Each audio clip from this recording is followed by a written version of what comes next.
Greetings viewers, and thanks for joining me out in the garage today. Going to start on these front end Tundra upgrades, Tundra front end upgrades. I'm going to go show you how to tear all this apart, even though I've shown you that in plenty of other videos. You may not want to go searching back if you're not sure. I got some tools out here that I'm going to need. Needle nose pliers, and I always bring regular pliers just in case. Ratchet, I need a 14 socket, a 16 for the top of these struts, a 17 for the bottom, 19's for the bottom, sorry, 17 is to take the brake off, the 24 is for this top bolt up there, and then of course your 35 millimeter for the end. I got to get I got a screwdriver and a hammer out here too to knock that cap off. We'll get it up, set up here and get started on it. Hopefully you can see everything and it'll all make good sense to you. I'm going to go ahead and take this cotter pin out of the top. If you've ever tried to get a rusty cotter pin out and can't get it out, you know, you can beat the socket down on top of it. Then use your impact and it'll generally just rip that out. So that works most of the time. Let's see. I'm going to go ahead and start out here on the outside end. Knock this cap off of here. It can be a bear to get off sometimes. These can be a bit of a bear. This is a good cotter pin. I'll try to save it if it's not been used too many times. Like there it goes, breaking off. I got more.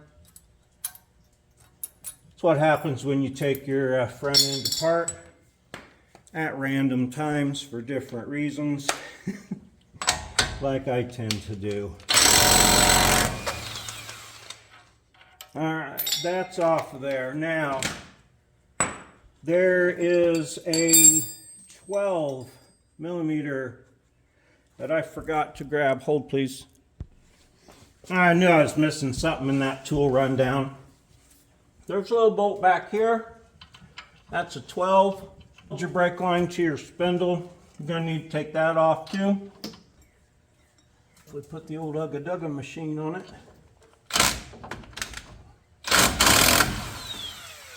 And there it goes, which is okay because the zip tie will do that same job. You put the key in the ignition and turn it on to run, and then turn it all the way off and leave the key in. Hear that? Working on that spring there. Then you can turn your wheel from out here. So you take your 17, go back here. Wow, that's tight. All right, that one gave right up.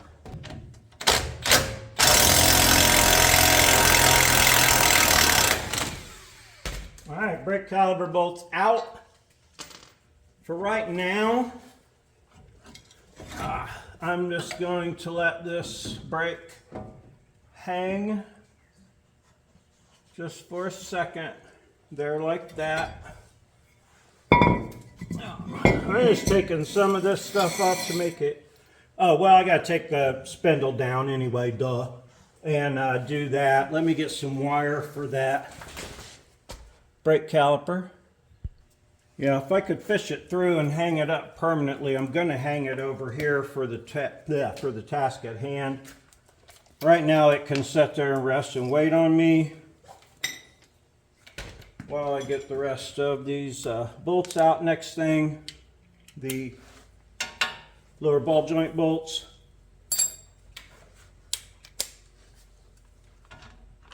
These are new lower ball joints, but I will definitely inspect them while I've got it apart. Got to go back other way. Try not to drop that brake caliper off of there. In the meantime, You hear it hitting that spring up there when it turns at full droop. If you watch some of the wheeling videos, you heard that happening. Oh, come on, wheel. There we go. 2 more bolts on the bottom. And the last one.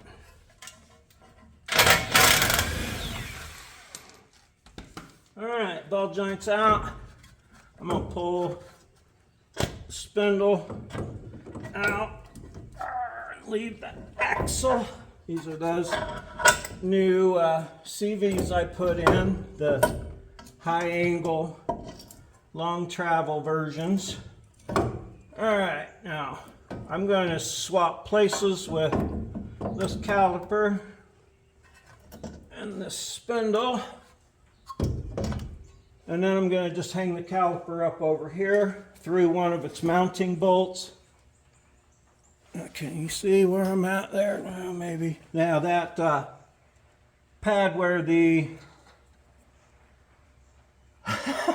sway bar, damn it, the sway bar, anti-sway bar, the sway bar used to sit. Oh yeah, don't poke your boot on your new CVs either. So 1 zip tie should do this, as long as you don't lose all of it in the translation here. All right.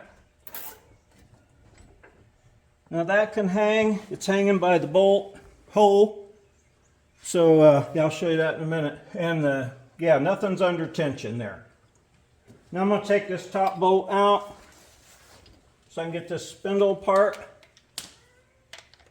Now, Slim. Here's Slim over there telling stories. I can't. Oh, it's not a 24. That's a 26 or larger. Hold, please. Okay, well, sad to say, I don't have the metric equivalent to that socket, but I have a 1-inch socket. All right, so 1 inch and a 1/16 was too big. I have a 1-inch socket. I know I'm ill-equipped without the proper metric socket, but I just don't have it.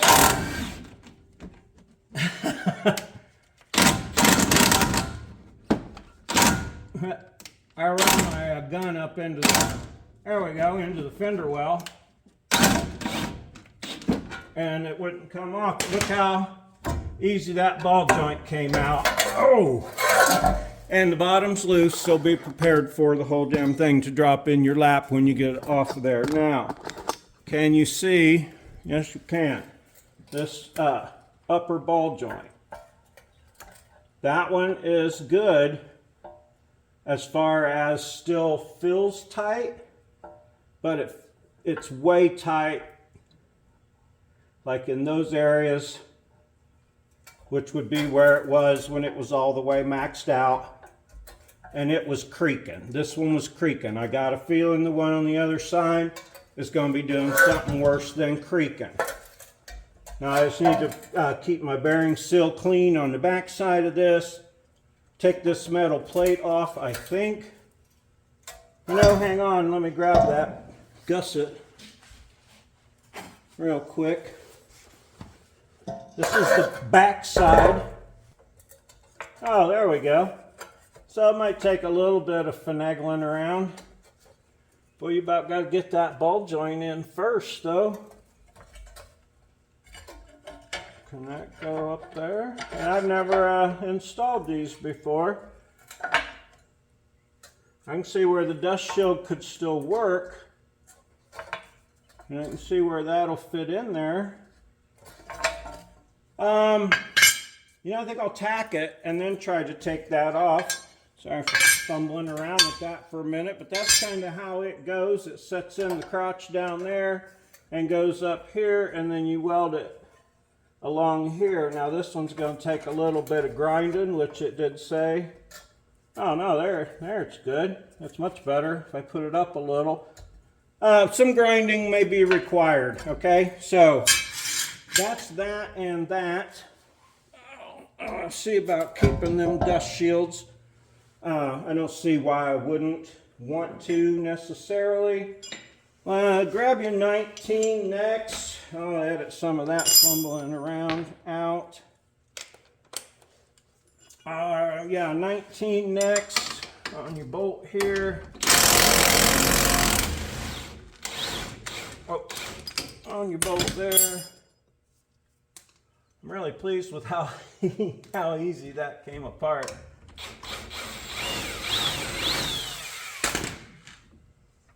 That upper ball joint just fell out like it did. That was pretty sweet. Okay. And we'll get that up. These are new OEM Toyota joints. They feel great still. That's a OEM Toyota rack. That feels really good still. I'll wipe all that grease, or all the dirt I'm going to get in the grease there, off. I'm going to take the top of the strut out next. It is this particular strut spacer came with 16mm bolts. I don't know why, but it did. And so that's what's in there. Let's see, can I break it loose? Yep, got that one. Got that one. And that one. Okay. No impactor on here, but that's okay. If anybody needs these struts and spacers and you want to pick them up or pay for shipping, practically give them away. The struts have about 60,000 miles roughly on them. These were on my 06 third gen, or my 06 first gen Tundra. When I had it, and I put a little over 30,000 miles on it with it on it. Then they went on here, gone almost 22,000 miles now. But they're still in good shape. They are just not going back on. Now I will show you here before I take that upper doohickey off. The strut and the spring were making contact right there. Oh, there we go. And every time, if you're turning, it was hitting the spring. Yeah, I'm talking about the spindle hitting the spring. Okay, let me lay down this Bilstien. Oh, this fancy one here that actually looks smaller than that one, which it should be because that provided 2 inches of lift. Makes sense already, doesn't it? You see where I'm going here, don't you?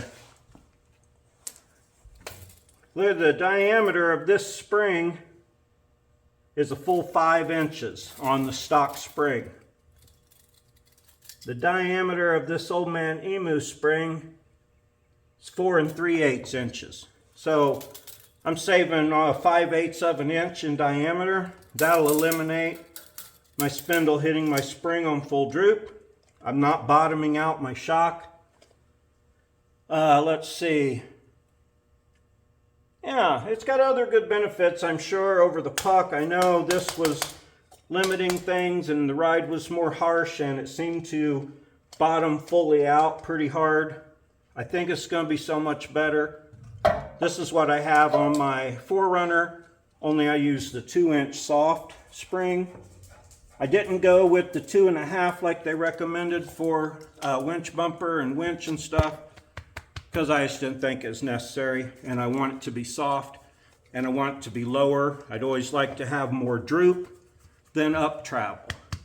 So I'm going to play with the dog, and I'm going to come back and take that upper spindle off, clean everything up, and then we'll be ready to start putting something back together maybe. All right, so that's a good thing on the spring, not going to hit. Hey, watch out, dog. The dog likes to get grease all over him. He has to be involved. You know Oswald. I don't know if this little gun will take that off, but that upper bolt off, but I'm going to try it with the small gun here. Why, it will. Look at that. Okay. Keep my bolt. Gives me a chance to look at this part of my frame real good here too. There we go. All right. I don't see where there was any issue with any of these bolts or washers. I had no sideways play, excess. Now, my upper control arm looks good. I have actually pried on those really hard. I've got fluid film everywhere, and that's going to make for a nice fire under the hood as I begin to weld stuff. I'm going to stop you here, and I'm going to do some cleanup in here. I'll come back and, well, the first two things that need to go on are going to be this strut tower brace up here on the top. Put it, line up the holes proper, and put it where it goes and weld it on. Just to kind of get you an idea, this will go out here at the end of the bolt. It's stepped for the frame. I'm sorry, it goes this way on the inside here. Let me get those things completely out of the way. Yeah, I'm not concerned about those fasteners. I can put them back. You see the little step in the notch here? That's where they overlap the piece of the frame. So this will go on like at an angel right there, even with that bolt. The bolt will go in. This one will be back here to catch the other end of that bolt. It goes up, yeah, like that right there. Anyway, it'll catch the end there. Then they got these cool braces. I'll have to figure out how to weld them on. Haven't looked for instructions yet, but I think I'd probably figure it out. All right, enough about that. Let's get cleaning up. I'll be back in a minute. All right, now I cleaned up the necessary places like I generally do. It's all going to get filthy again anyway. I will be doing all of this rather quickly, as this is my daily driver, my work truck, my tow rig, and everything else. So I might list these videos more one at a time, or I might just do them all at once, back to back to back, so you can see what's happening. Sorry, Slim, I need my pieces, buddy. All right, so I did do a test fit just to make sure I had my ducks in a row before I brought you back. See that trim? I had to trim that off of this one. So about that much, because of the way the double weld is in there, I couldn't get it on. You don't reuse these washers that were on the ends before, on the ends of your nut. They're not necessary now. Make sure you put your control arm back on correctly, the way it was before. Check the bolt and the piece. I kind of slide the piece on up there, up to about, you know, where the bolt would go through. Put this into place. Hope you can see it and I'm not blocking it. And line that up. Line it up, it's easy. Come on now. There it goes. Slide it on through, it comes out the other side.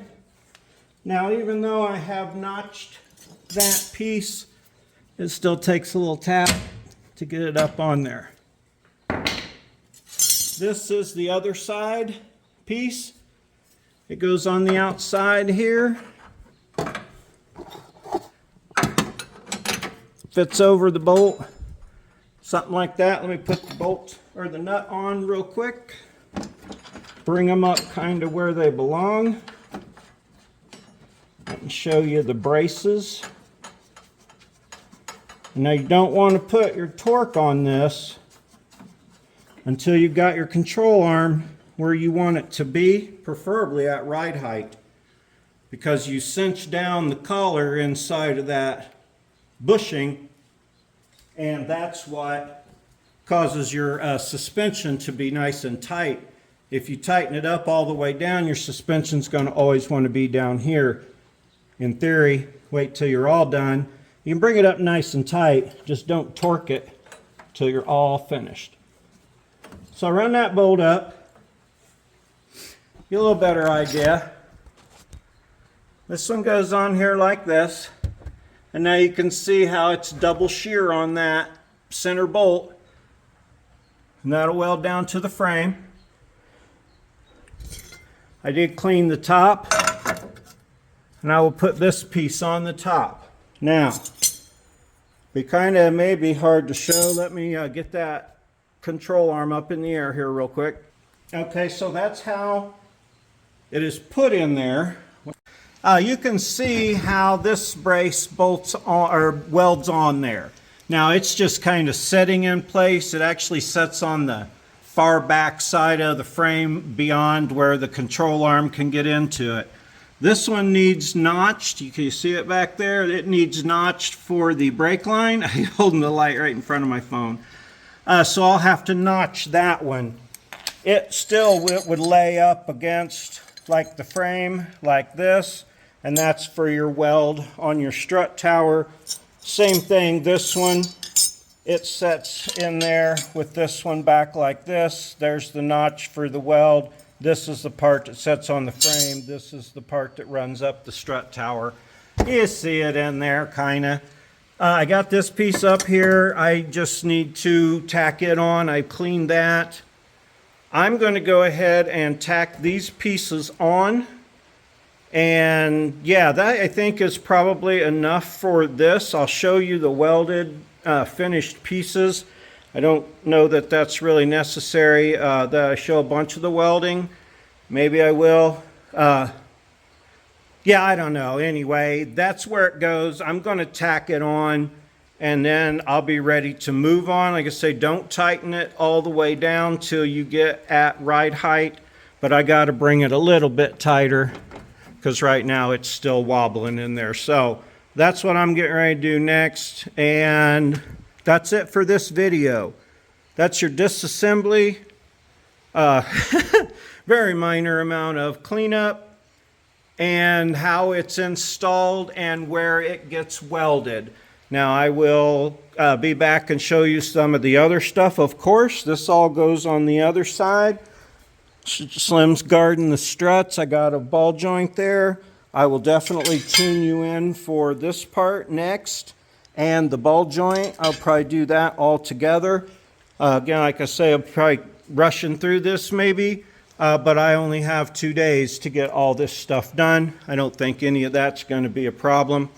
I'm really excited. So thanks for joining me today for this beginning. Really appreciate it. I hope you're as excited as me. This is going to provide a lot of strength and give me a lot of confidence that I'm not going to be boogering stuff up.